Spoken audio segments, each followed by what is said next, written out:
तुम मेरे बारे में क्या सोचते हो शरद? हाँ, क्या मैंने कभी तुमसे ये कहा कि मैं तुमसे लव करती हूँ?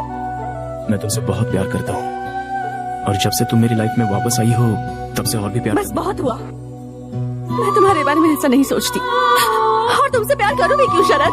हाँ देखो, तुमने मुझसे जो कुछ कहा था और तुमने मुझ पर जो हाथ उठाया था ये मैं जिंदगी भर नहीं भूल सकती।